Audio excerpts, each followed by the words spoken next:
you beautiful people. Welcome back to my channel. I guess you can call it a podcast. You guys are about to do something totally different, okay? Because I don't normally do the Handmaid's Tale. And I want to try to get it in under 10 minutes, 5 minutes, something like that. Like, I just want to get it in real fast. Because as I was watching it, I was like, oh my God, I know what's going to happen. Oh my God, I know what's going to happen.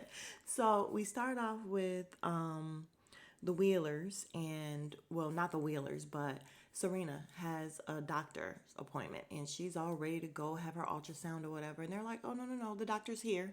And she's like, what? Yeah, the doctor's here. Well, I thought we were doing an ultrasound. We are. And so he takes her upstairs.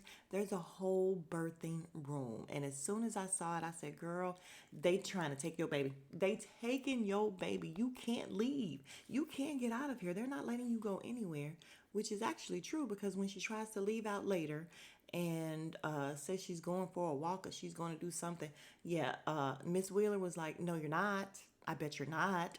And I'm jumping ahead because the doctor, it ends up being a commander, and he asks her on a date, and she's like, are you freaking kidding me? I'm not about to date my gynecologist. And I'm like, ew, it's so nasty. It's really nasty. And he's just like, yeah, I think we should go on a date. And the Wheelers think we should go on a date. And so when she brings it up to Miss Wheeler, Miss Wheeler's like, well, your kid needs a father. Like, you can't be a single mom.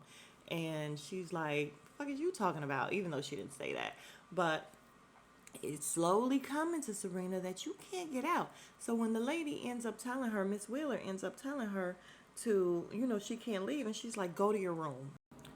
So Serena goes to her room and she's crying because she's starting to realize, God damn it, I can't get out of here. And I'm like, that's what you get. This is exactly what y'all did to June. So that's what you get. And she would try certain times to be nice to June, just like Miss Wheeler's trying to be nice to you a little bit. But in actuality, you can't leave. So she's crying. That's what she gets.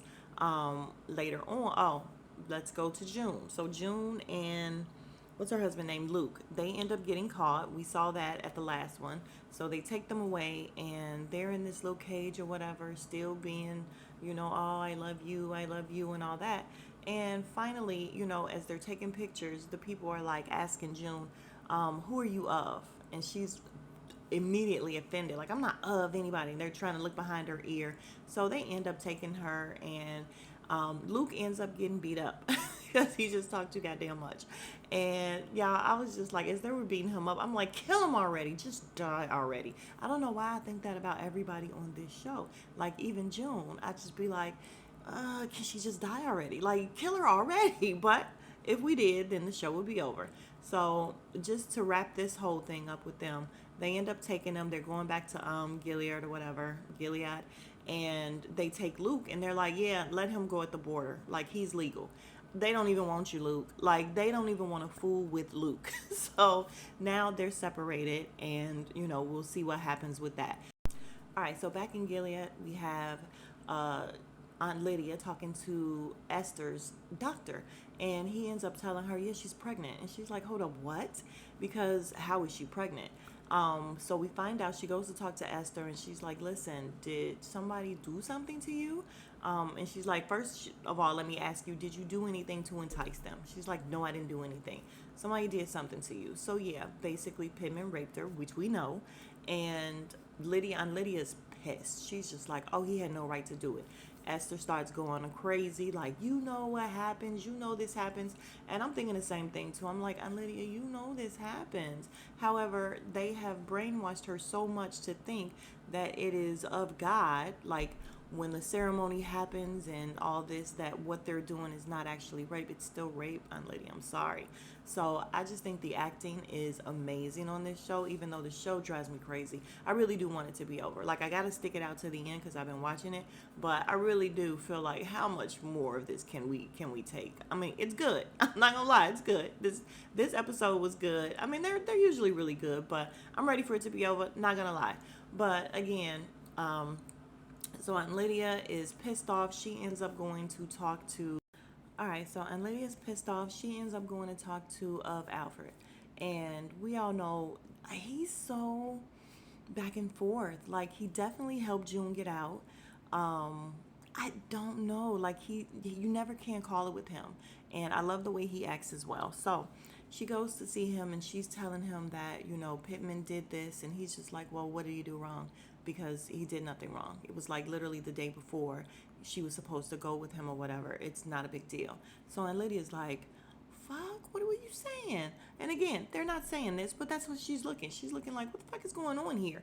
But later on, we see Pittman is at his, at a lunch or whatever. Everybody's looking at him and his wife. And his wife is like, what'd you do now? What did you do? So we end up seeing the guys who ended up picking up Luke and June. Some of those guys are there. They pick up Pittman. They take him down in front of the restaurant. And who comes up? But yeah, I can't remember the guy that June had the baby by. I can't remember his name. He's a commander now.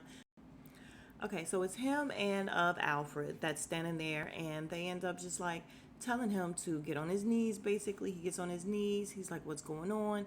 And they're like, "Yeah, you did this to this girl." And he's like, "What did I do wrong? Like, what are you talking about?" And when I tell you, these guys really don't understand what it is, and that it is actually the R word. It's ridiculous. Like, he was stunned, and yeah, so they end up shooting him in his head. He's done. And then they put him on the wall, and of course the women are super happy. And I believe they're the ones who have the little redhead, because the one with the patch over her eyes, she was happy saying how she wished she could have watched. But I was happy that he was able to do it, and I was happy that it was of what's his name, of Alfred, that was able to do it, because Pittman was very shitty to him all the time, telling him how, why do you want to be a commander? You don't even have a wife. Like, he was just down talking him all the time. So I was like, oh, got you, didn't he? All right, and so in the end, you guys, so yay, I'm wrapping it up under 10 minutes. Here we go. So in the end, Dr. Wheeler, not Dr. Wheeler, Commander Wheeler calls Serena down, lets her know, listen, we have June. We have the woman who killed your husband or whatever. And she's like, what are you going to do to her? And basically she says she wants to be the one to kill her, or she wants to be the one to see, she wants to be there to see it. First he's like, nah, nah, nah. And I'm like, yeah, girl, you better get out that house some kind of way, by any means necessary. So Ezra, he's her bodyguard and all that. So he takes her or whatever, and they go and they grab June from everybody else. And they're like, listen, Wheeler said we can take her. We need to take her somewhere. So they grab June, take her off the bus, and Ezra's standing there looking at her. She's looking at Ezra like, what the fuck? And then she turns around, there's Serena. And she's like, ah, shit. Like, literally, June's face was like, this bitch. And, so basically Serena's having her get on her knees and all that or whatever. And she's sitting there begging for her life. And I'm like, no, June, you have been a G. You have been a gangster up until now. Don't beg for your life. Like, let them just do it. Look at me talking like like it's just normal, right? But yeah, she's like, oh, hopefully our kids will turn out better than we, with all the violence and all that or whatever. So she's like pointing the gun at her. Oh, because Ezra's finna do it, and Serena's like, let me do it. So she gets the gun and she's pointing it at her, and again June is begging for her life, and Serena's like crying and everything, because of course she can't really do it. But I knew what was gonna happen. I knew it. I was like, she's gonna turn any minute and shoot him, and she did. She turned and shot him. And Serena's like, I mean, not Serena, June is like, what the fuck? Like, what are you doing? What are you doing, Serena? She's like, get in the car. And I'm like, yeah, she's gonna be your only buddy. I don't know how I feel about them being together. I think I like it.